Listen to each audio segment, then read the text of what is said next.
Nós vamos seguir para Mateus novamente, capítulo 5. Nós estamos na sequência, falando do Sermão do Monte.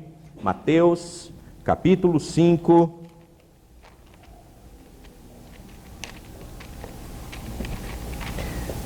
Os versos, nós vamos ler todas as bem-aventuranças de novo, desde o verso 1, na verdade, um pouquinho a introdução do texto, até o final das bem-aventuranças. Nós vamos fazer, então, a leitura desse texto. Eu gosto muito, irmãos, do Sermão do Monte, eu gosto muito das bem-aventuranças.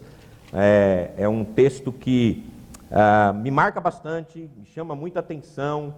É interessante como a gente vê Jesus, né? A gente começa com no versículo 1, ele vendo as multidões, né? Ele está vendo o povo, ele está vendo as pessoas, ele está vendo aquelas pessoas o seguindo, alguns atrás de cura, outros atrás de algum milagre, outros atrás de um pão, outros atrás de alguma solução de problemas.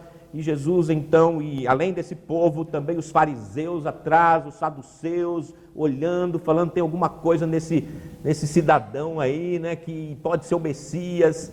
E os zelotes, os essênios, os herodianos, os messiânicos e aquelas multidões seguindo Jesus. E então ele sobe no monte e ele vai começar a ensinar. E o texto então diz, verso 1 do capítulo 5, ao ver as multidões, Jesus subiu ao monte e ele se assentou e os seus discípulos se aproximaram dele. Então passou a ensiná-los. A impressão parece aqui que Jesus está ensinando só os discípulos, mas na verdade ele está ensinando toda a multidão, porque lá no final do texto, capítulo 7, vai dizer, quando ele terminou de falar, as multidões estavam maravilhadas do seu ensino, né? Então, na verdade, ele está ensinando tanto os seus discípulos que estavam próximos, como as multidões que ficaram mais distantes.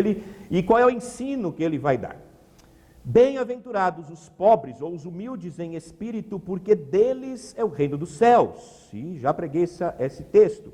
Semana passada o Odir pregou, bem-aventurados os que choram, porque serão consolados. Hoje o texto, bem-aventurados os mansos, porque herdarão a terra. Depois teremos, bem-aventurados os que têm fome e sede de justiça, porque serão saciados. Bem-aventurados os misericordiosos, porque alcançarão misericórdia. Bem-aventurados os limpos de coração, porque verão a Deus. Bem-aventurados os pacificadores, porque serão chamados filhos de Deus. Bem-aventurados os perseguidos por causa da justiça, porque deles é o reino dos céus. E a 8ª bem-aventurança diz, bem-aventurados são vocês, quando por minha causa os insultarem e os perseguirem e mentindo disserem todo o mal contra vocês. Alegrem-se e exultem, porque é grande a sua recompensa nos céus, pois assim perseguiram os profetas que viveram antes de vocês. Na verdade, os versos 10 e 11, embora tenha duas bem-aventuranças, está falando de uma só, né, que é bem-aventurados os perseguidos. Né? Vamos orar mais uma vez? Pai querido, nós te adoramos, nós te exaltamos pelo privilégio que o Senhor nos dá de estarmos nessa noite reunidos em teu nome, para te adorar, para te exaltar, para aprender da tua palavra, para dedicar um tempo ao Senhor. Fala aos nossos corações agora, dirige os meus lábios de modo em que eu possa pregar aquilo que venha a redundar em glórias ao teu santo nome. Pai, a nossa oração por meio de Jesus Cristo. Amém. Jackson falou que queria se vingar, né, do texto, mas ele já se vingou, né, porque ele fez a gente cantar sossegai antes de eu pregar, né? Acho que ele falou assim, hoje o pastor prega pouco, porque sossegai a gente solta, né, a voz para cantar, a gente não sossega no sossegai, a gente e já tinha cantado o 323 Castelo Forte, que também mas eu amo esses hinos, né? Mas eu gosto quando eu não prego. Mas tá bom, ele já fez, acho que ele falou, assim o pastor termina mais cedo hoje, que ele vai cansar a voz, vai falar menos. Muito bem, irmãos. Mateus 5,5, que é o texto que nós vamos falar essa noite, diz, bem-aventurados os mansos, porque herdarão a terra. Com certeza, esta declaração de Jesus surpreendeu os seus ouvintes. Essa declaração era uma declaração totalmente estranha para aquele povo. Se tinha algo que eles não esperavam, ou que eles não queriam e que eles não desejavam, era alguém manso para os liderar. Alguém humilde, alguém que chora. Não, eles não queriam isso. Os fariseus ali, os saduceus, os essênios, de toda a cultura religiosa, todo o cenário religioso que envolvia os judeus naquele período, eles sabiam muito bem como ser espiritualmente orgulhosos. Já falei isso aqui para os irmãos, né? Lá em João, o próprio Jesus chega para eles e diz, e conhecereis a verdade, e a verdade vos libertará. O que eles dizem? Nós nunca fomos escravos de ninguém. Nunca. Eles eram orgulhosos, né? Eles sabiam que eles tinham sido escravos na Babilônia, eles sabiam que tinham sido escravos no Egito, eles sabiam que tinham sido escravos do Império Medo, Persa, do Império Assírio e tudo mais, e tantos impérios que dominaram Israel, e eles estavam dominados pelo Império Romano naquele momento, e eles falaram, nós nunca fomos escravos de ninguém. Orgulho. Eles sabiam ser espiritualmente orgulhosos, eles se achavam a elite da espiritualidade. O sistema religioso daquela época, então, eles se achavam o top, né? Os melhores. Eles achavam que o Messias, quando viesse, falasse assim, olha, eu louvo vocês, eu exalto o que vocês têm feito, vocês são muito bons, vocês são a elite da religião, vocês vão ser os meus principais colaboradores aqui no reino, né? Eles também sabiam como ser autossuficientes. Eles sabiam desempenhar o papel de homens piedosos. Eles eram conhecedores da religião. Eles eram bem bons no que se referia à forma. Aquela história de que o exterior era muito bonito, era muito bem feito, os rituais todos seguidos, digamos assim, aquele culto bonito, todo bem feito, todo bem florido, todo bem esteticamente correto, sem nenhuma falha, sem nenhum erro, com todas as pompas. Eles sabiam muito bem conduzir os rituais naquele período. Então eles pensavam ser o grupo dos melhores. Eles pensavam que poderiam sobreviver por seus próprios recursos, por sua própria força, por sua própria sabedoria.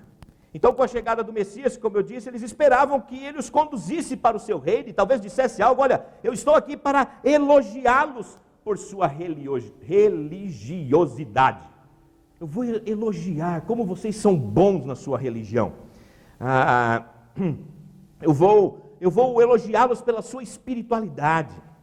Deus olhou dos céus e se agradou de vocês. Vocês são os bons. Mas eles não compreenderam esta abordagem revolucionária de Jesus. Eles confiaram tudo na sua religiosidade, na sua suposta espiritualidade, e desde que Jesus abre a sua boca, ele está criticando a religião judaica.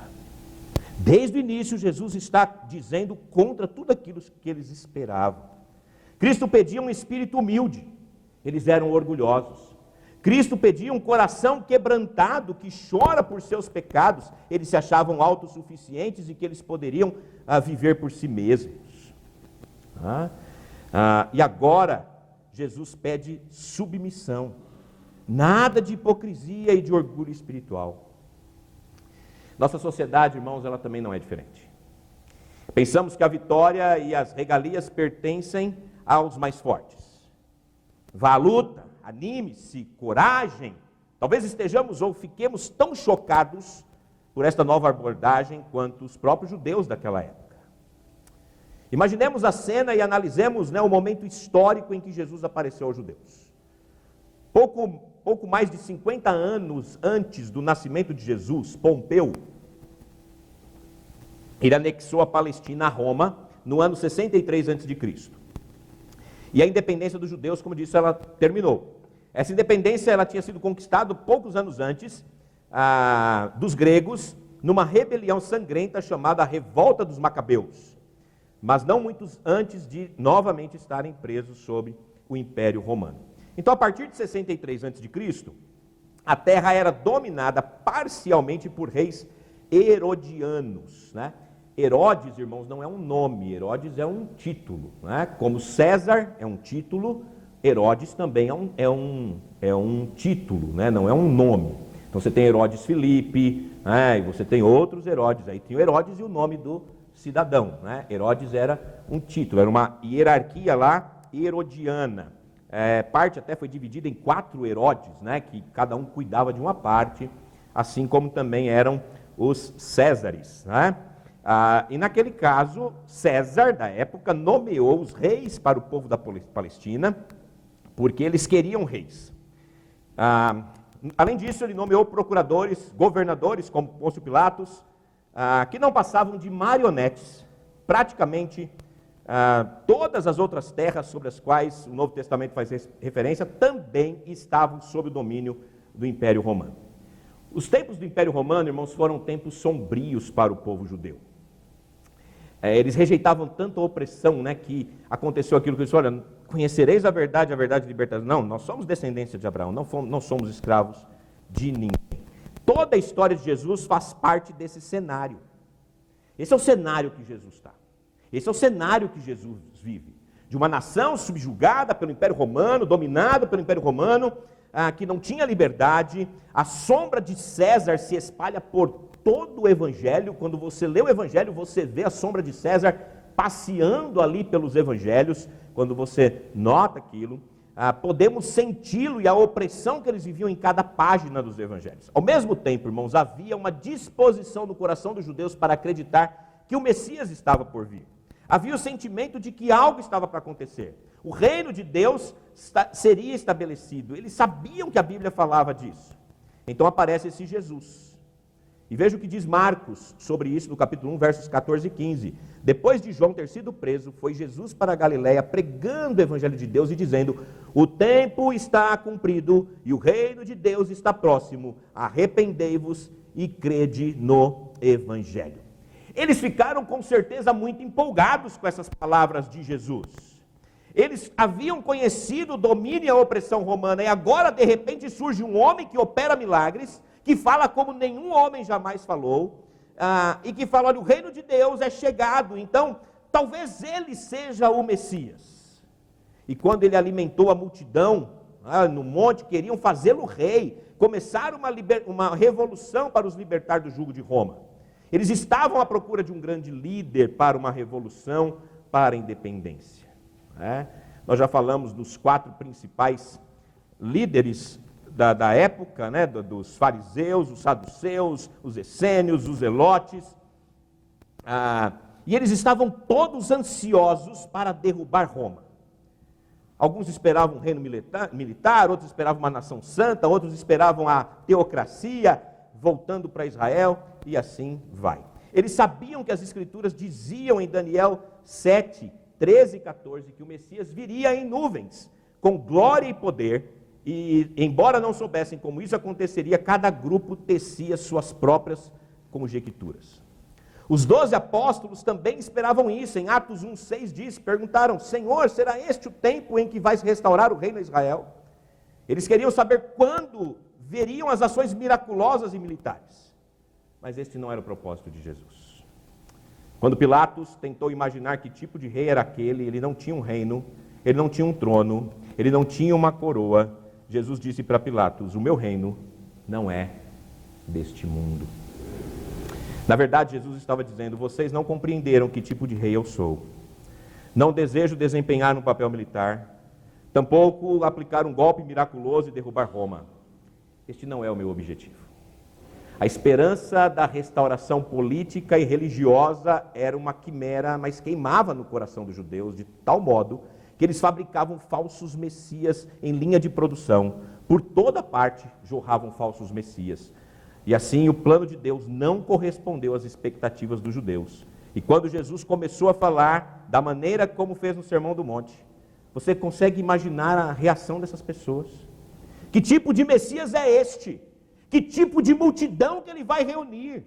Um bando de chorões, um bando de submissos, um bando de humildes, um bando de mansos. Eles nunca dominarão Roma. Jesus desapontou os ativistas políticos por não iniciar uma revolução. Ele desapontou os religiosos por não destruir Roma com um milagre cataclísmico. E por fim, quando o viram capturado pelos romanos ao lado de Barrabás como uma pessoa digna de pena, quem Pilatos tinha agredido, ferido, açoitado e coroado com uma coroa de espinhos, e em quem não havia beleza nenhuma que os agradasse, conforme Isaías disse, eles logo pensaram: esqueça, esse não é o Messias que queremos, e então gritaram: crucifiquem-o, crucifiquem-o, crucifiquem. Eles odiaram Jesus porque Jesus os desapontara e não correspondera às suas expectativas. Embora 500 pessoas houvessem testemunhado a ressurreição de Jesus, os judeus desapontados não criam nisso. Os apóstolos tinham sempre que pregar sobre a ressurreição e dizer, como lá em Lucas 24, 25, ora, o Messias tinha que sofrer e tinha de morrer, assim ensinavam as Escrituras. Assim tinha de ser.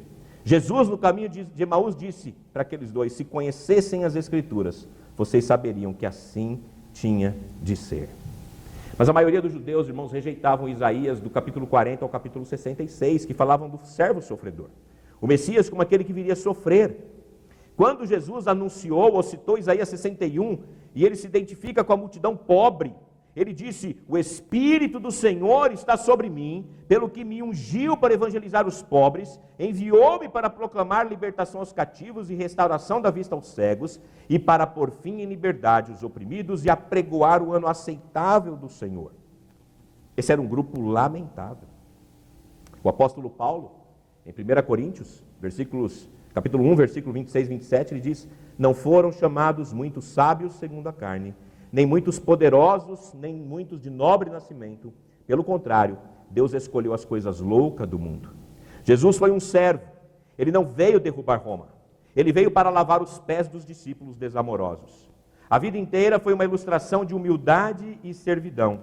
Ele disse: pois o próprio Filho do Homem não veio para ser servido, mas para servir e dar a sua vida em resgate de muitos. Mas os líderes religiosos de Israel não compreendiam o que estava acontecendo. Eles não compreendiam para que Jesus tinha vindo. Jesus veio com espírito de humildade, de abnegação. Ele estava dizendo: não são os autossuficientes, não são os hipócritas, não são os orgulhosos, não são os fortes, não são os arrogantes, não são os confiantes, não são os religiosos que entrarão no meu reino. Os que entrarão no meu reino são os humilhados, os que choram, os mansos, que têm fome e sede de justiça, os misericordiosos, os limpos de coração, os pacificadores, os perseguidos, os injuriados, os ultrajados que nunca revidam. Esses são os cidadãos do meu reino. Que percepção contrária de tudo aquilo que todo mundo espera. Eles não conseguiam acreditar nisso. Às vezes, irmãos, nem nós conseguimos. Pensamos que Deus precisa de grandes estrelas. Achamos que Deus precisa dos nobres e dos poderosos, dos ricos e famosos. Não, nunca foi assim. O Senhor veio e atingiu bem onde lhes doía. Ele disse: vocês querem entrar no meu reino ou estar no meu reino? Os que entram no meu reino são os espiritualmente humildes, os que choram seus pecados e são mansos. Mansidão, irmãos, é diferente de ser humilde de espírito, embora a raiz da palavra grega seja a mesma. Alguns trechos da Bíblia, essas palavras podem ser trocadas uma pela outra, mas aqui Jesus faz uma distinção. Quebrantamento de espírito, que é humildade ou pobreza do versículo 3, se concentra na minha pecaminosidade, ao passo que a mansidão focaliza a santidade de Deus. Em outras palavras, eu sou humilde de espírito porque eu sou pecador, e manso porque Deus é muito santo, quando eu olho então para Ele e vejo a minha pecaminosidade. Ter o espírito quebrantado é algo negativo e resulta em pranto, o choro que foi pregado domingo passado. A mansidão é algo positivo, que resulta em busca de retidão. Ou seja, a pessoa é humilde, ela descobre quem ela é pecador. Então ela chora os seus pecados e percebe a sua miséria. Então ela se torna mansa. Ela busca então a partir daí a santidade de Deus. Ela quer estar com um Deus santo. As pessoas realistas e arrependidas são receptivas a Deus. As ímpias e infelizes e excluídas do reino são arrogantes, autossuficientes, hipócritas, impenitentes, obstinadas e orgulhosas.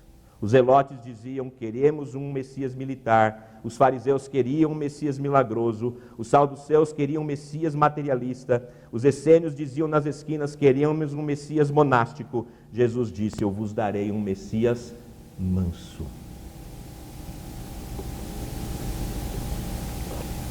Muitas das cartas do apóstolo Paulo se assemelham a este ensinamento. Em Efésios 4:2, Paulo diz: rogo-vos, pois, eu, prisioneiro no Senhor, que andeis do modo digno da vocação que foste chamados, com toda humildade e mansidão. Tito também diz: não difamem a ninguém, nem sejam altercadores, mas cordato, dando provas de toda cortesia para com todos os homens. Aos Colossos, Paulo escreveu: revesti-vos, pois, como eleitos de Deus, santos e amados, de ternos afetos, de misericórdia, de bondade, de humildade, de mansidão, de longanimidade. Deus sempre se identificou com os mansos. Ele tem prioridade. Eles têm a prioridade de Deus. Fazem o tipo do seu povo. Isaías 29:19 diz: os mansos terão regozijo sobre regozijo no Senhor. Para os mansos a salvação, ensino, bênção e alegria. E aqui eu faço 5 perguntas e também quero dar as respostas de maneira que eu não vou demorar muito para este texto.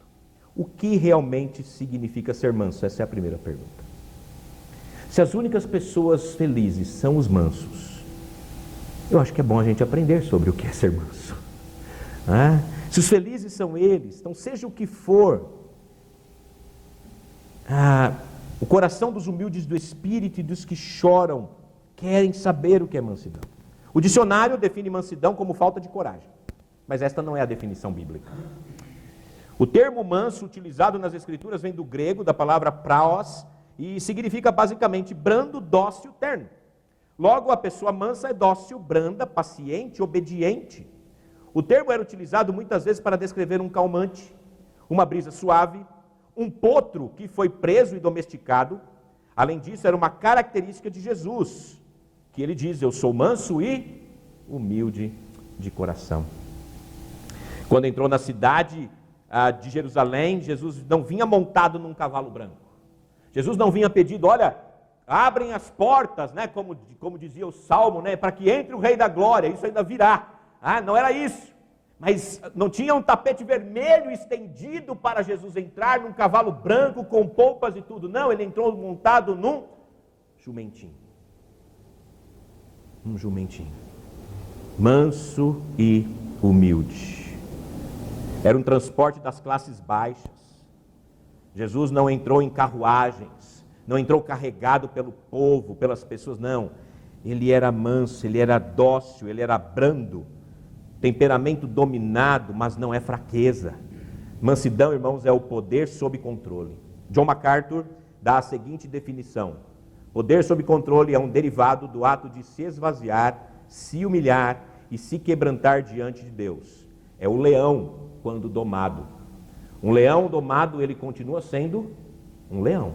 Ele não deixou de ser um leão.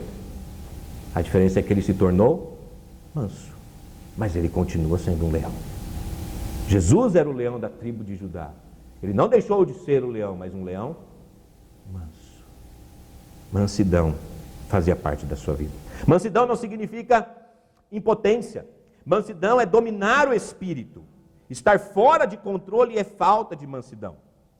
O termo manso, irmãos, do ponto de vista dos gregos, dizia assim: um potro selvagem causa uma destruição. Um potro domado é útil. Uma brisa suave refresca e alivia. Um furacão mata. A mansidão é o oposto da violência e da vingança. O homem manso aprendeu a aceitar com alegria o despojo dos seus bens, consciente de que tem um bem maior, um bem mais duradouro com Deus. O manso morreu para si mesmo. Nunca se preocupa com suas próprias ofensas. Não guarda rancor. John Bunyan, autor de O Peregrino, ele diz: aquele que está embaixo não precisa temer a queda. Não há o que perder. Uma pessoa mansa nunca se defende porque sabe que não merece coisa alguma. Nunca se enraivece com o que é feito contra ela. Ela não sai correndo por aí tentando conseguir o que lhe é devido. O seu espírito já está quebrantado pelos seus pecados. Ela já está chorando e se lamentando por suas consequências. Em humildade se coloca diante de um Deus santo, não tem do que se louvar. Mansidão, irmãos, não é covardia nem falta de personalidade. É a convicção dos fracos. Convicção dos fracos. Não é apenas delicadeza humana. Ela diz: Em mim nada é possível, mas em Deus tudo é possível. A mansidão diz: para mim não apresento defesa, para Deus darei minha vida. Não é uma aceitação passiva do pecado, é raiva sob controle, é uma indignação santa. 1 de Pedro, capítulo 2, versos 21 e 22, encontramos a seguinte afirmação: porquanto para isto mesmo fostes chamados, pois que também Cristo sofreu em vosso lugar, deixando-vos exemplos para seguirdes os seus passos, o qual não cometeu pecado, nem dolo algum achou em sua boca. Ora, existe a verdadeira mansidão. Cristo nunca cometeu erros. E ele foi acusado. Qualquer que tenha sido o castigo que aplicaram a Cristo, irmãos, foi errado. Ele não era merecedor. Ele não cometeu crime algum. Ele foi maltratado, difamaram ele, mas todos estavam errados. Zombaram dele, mas era uma mentira. 1 de Pedro nos conta que quando ele era ultrajado, não revidava com ultraje. Quando maltratado, não fazia ameaças, mas entregava-se àquele que julga retamente. Isto é mansidão. E para estes Deus promete a terra. Jesus nunca se defende. Contudo, quando profanaram o templo do seu pai, ele pegou um chicote e açoitou aqueles homens. Mansidão diz: nunca defenderei a mim mesmo, mas morrerei defendendo Deus. Por 2 vezes Jesus purificou o templo, amaldiçoou os hipócritas, condenou os falsos líderes de Israel, sem medo proferiu o julgamento divino sobre essas pessoas. E ainda assim a Bíblia diz que ele era manso. A mansidão é o poder usado apenas na defesa daquilo que é de Deus. Como é que a mansidão se manifesta? É a segunda pergunta. Em Gênesis 12, Deus fez um pacto maravilhoso com Abraão. Logo vamos pregar sobre isso. Deus fez um pacto lindo. Está lá, versículos 1, 2 e 3 de Gênesis 12. E ele diz para Abraão: sai da tua terra, da tua parentela, vai para uma terra que eu te mostrarei, de ti farei uma grande nação, e em ti serão benditas todas as terras. E ele fala para Abraão: olha, para onde seus pés pisar será vosso, e tal. E Deus faz uma grande promessa para Abraão. Em síntese, Jesus disse: olha, sua descendência será como as estrelas do céu, como a areia do mar. E disse para Abraão: vou te dar uma terra. E falou: olha, você não precisa fazer nada. Da sua entranha sairá uma grande nação. Mas no capítulo seguinte, irmãos, lemos, eu não tenho tempo de detalhar todas essas situações aqui, mas houve uma contenda entre os pastores do gado de Abraão e os pastores de gado de Ló, seu sobrinho. Ló foi a tiracolo, com Abraão. Quando Abraão saiu, Ló falou: tio, deixa eu ir junto. Não pede não, viu, Paulo, que eu não te levo não. Depois vai dar problema igual Ló. Aí falou assim: tio, eu vou com você. E aí Ló foi atrás com Abraão. Foi atrás de Abraão. E aí no capítulo 13 de Gênesis há uma briga, lá um problema por causa do pasto dos pastores de Ló, dos pastores de Abraão. E Abraão poderia ter dito para Ló o seguinte: falou: Ló, presta atenção numa coisa. Olha aqui, seu encrenqueiro. Com quem foi feita a aliança? Quem é o detentor da aliança? Eu ou você?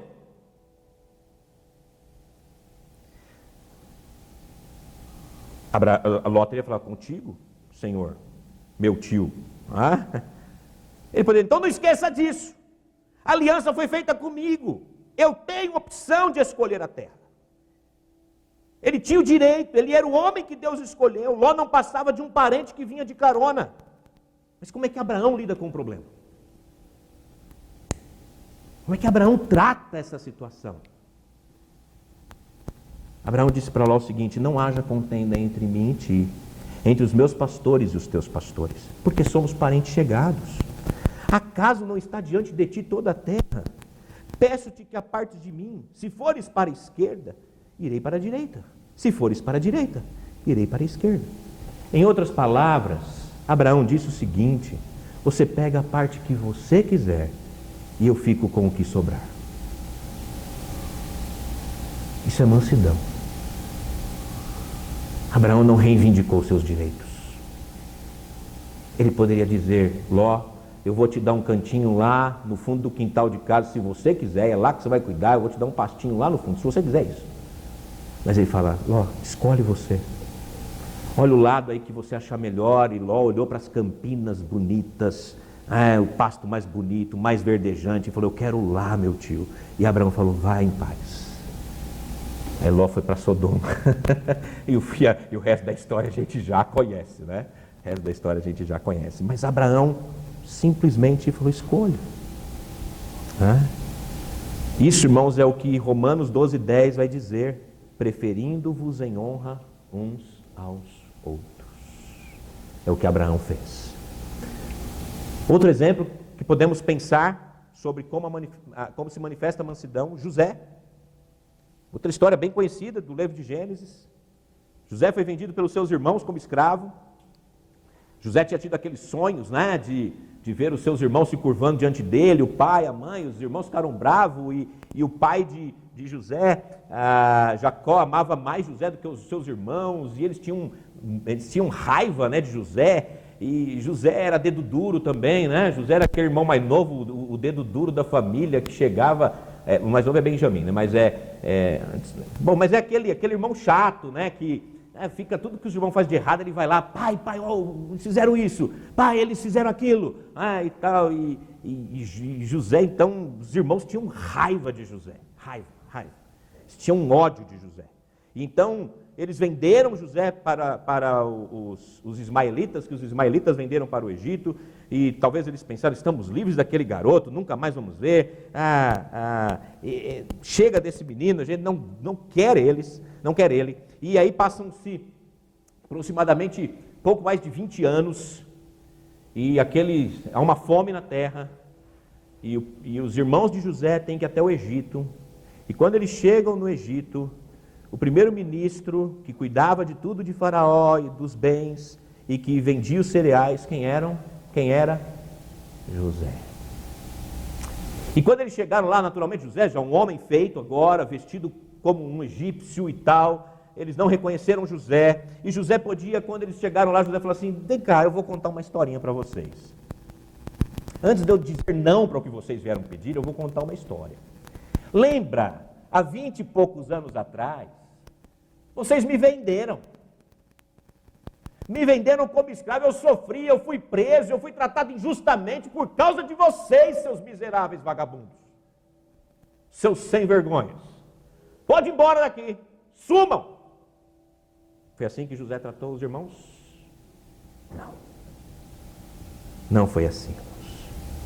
Não houve hostilidade, não houve amargura, não houve ressentimento. Ele amava. Irmãos, eu vou contar uma história. O Odir diz que é chorão, né? Mas, irmãos, toda vez que eu leio essa história, quando chega nessa parte do abraço que José dá nos seus irmãos, eu choro, irmãos. Eu choro tanto que eu não consigo continuar a leitura. Eu tenho que parar, porque meus olhos ficam cheios de lágrimas. Eu acho tão lindo aquele momento, né? São dois momentos de encontros que eu fico maravilhado. É esse o encontro de Jacó com Esaú, né?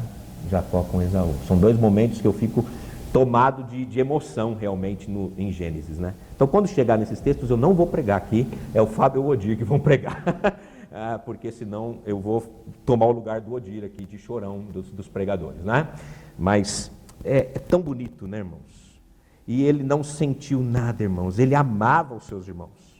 Ele notou que Benjamim não estava lá, e ele tinha um desejo ardente de ver o seu irmão mais novo. José não era covarde. José era um homem poderoso. Mansidão, irmãos, não é covardia.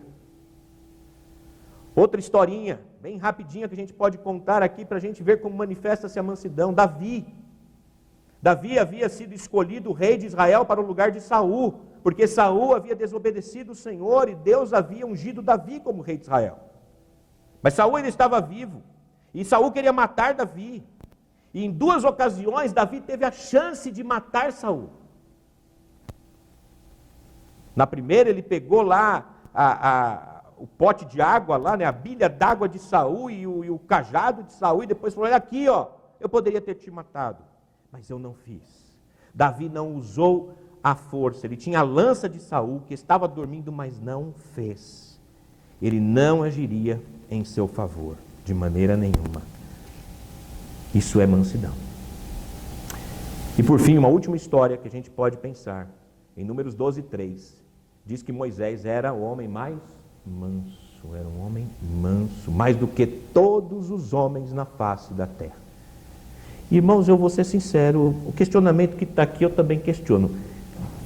Moisés era manso? Moisés é aquele camarada que chega para o faraó e fala, deixa meu povo ir. E ele impetrou as 10 pragas contra o Egito. Ele desceu do monte Sinai e viu seu irmão levando o povo a adorar um bezerro de ouro, e ele pegou e ficou calminho, né? Pegou as tábuas assim e arrebentou as tábuas de pedra, né? Por causa daquilo que eles estavam fazendo. Ele ficou furioso com aquilo. É verdade, mas Moisés não estava se defendendo. Moisés estava defendendo Deus. Ele estava defendendo o Senhor. Quando Deus chamou Moisés para tirar o povo do Egito, ele temeu, porque não acreditava ter força para cumprir. Ele não tinha confiança em si mesmo. Não podia se defender diante de Deus, mas defenderia Deus diante de qualquer um. Isso é mansidão. Alguns exemplos para nós vermos como a mansidão se manifesta. Ela não exige os meus direitos, mas ela exige os direitos de Deus. É assim que a mansidão se manifesta. Qual é o resultado da mansidão, irmãos? Terceira pergunta. Felizes são os mansos. Esse é o primeiro resultado. Você quer ser feliz? Esse é o significado da mansidão. Não se trata de felicidade do tipo irreverente ou circunstancial do mundo, mas da felicidade na terminologia de Deus. Uma alegria verdadeira, permanente, baseada em um relacionamento eterno com o Deus vivo. Uma segunda importante consequência é que os mansos herdarão a terra.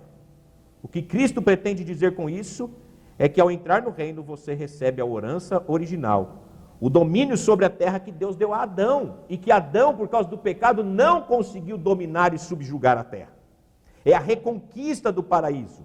Os habitantes do reino herdarão a terra. Os únicos que entrarão no reino de Deus são aqueles que são quebrantados por seus pecados, não aqueles que pensam que não têm pecado. Em Gênesis, Deus prometeu a terra para os seus filhos. A promessa se estenderia de forma original até o rio Eufrates. Os judeus mal podem atravessar o rio Jordão em direção à margem oriental, por isso existe um sentimento de que essa é uma promessa não cumprida. Em Isaías 57:13 e 61:21 está escrito que chegará o dia em que o Messias virá e lhes dará essa nação e toda a terra também. Mas você sabe o que os judeus pensavam? Eles pensavam: o reino dos 1000 anos pertence aos fortes e aos orgulhosos. Jesus disse: não. A terra pertence aos mansos. Os mansos terão bom êxito. Eles conseguirão isso. E talvez eles pensem: mas como os mansos vão conseguir isso? Eles não fazem nada. Eles são mansos. Realmente, é Cristo quem faz. Os mansos entram no reino. Cristo lhes dá a terra.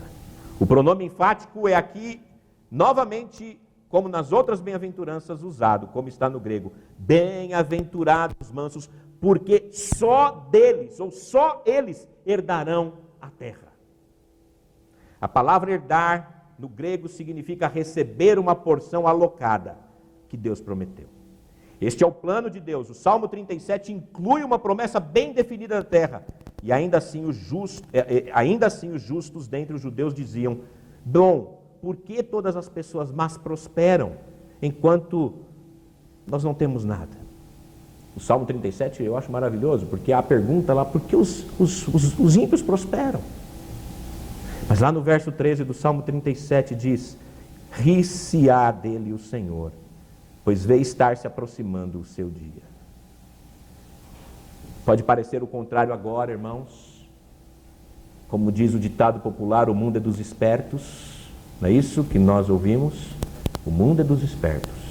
E o brasileiro é bom em querer ser esperto, não é? Nós somos talvez o país mais campeão nisso, de querer ser esperto. É assim que o povo diz. Mas isso é nesse mundo, irmãos, para este tempo. Parece que eles são os espertos, mas o Senhor ri-se do céu. Esses malfeitores definharão como a relva e murcharão como a erva verde, porque os malfeitores serão exterminados, mas os que esperam no Senhor possuirão a terra. Herdar é um verbo que indica o futuro. Estaremos lá como parte desse reino.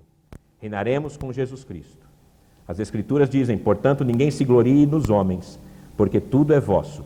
Seja Paulo, seja Apolo, seja Cefas, seja o mundo, seja a vida, seja a morte, sejam as coisas presentes, sejam as futuras. Tudo é vosso, e vós de Cristo, e Cristo de Deus. O Salmo 149:9 diz, porque o Senhor se agrada do seu povo, ele adornará os mansos com a salvação. Um dia o Senhor se vingará das nações, prenderá os reis com correntes e os nobres com algema. Um belo dia ele reunirá os perversos, tirará tudo deles e dará uma nova terra ao seu povo. O mundo como conhecemos agora, como vemos agora, adquiriu um novo significado para nós, irmãos, para nós, porque tudo é nosso.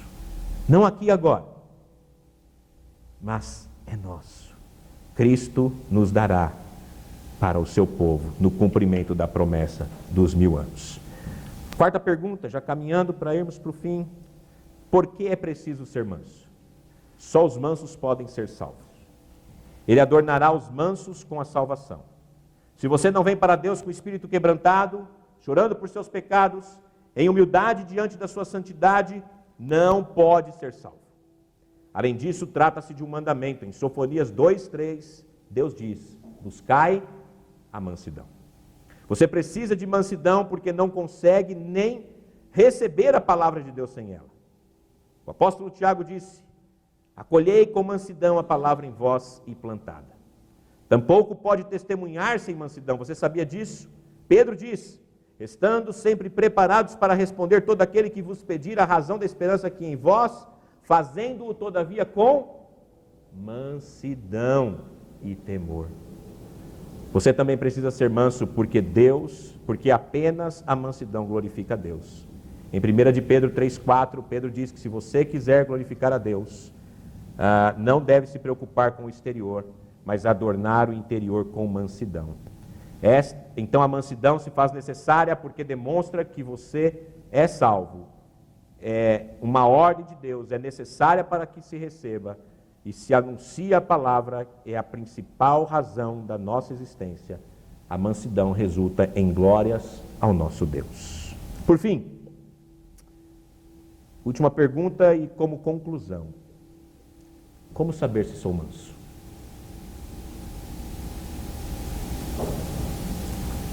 Primeira resposta, examine o seu coração.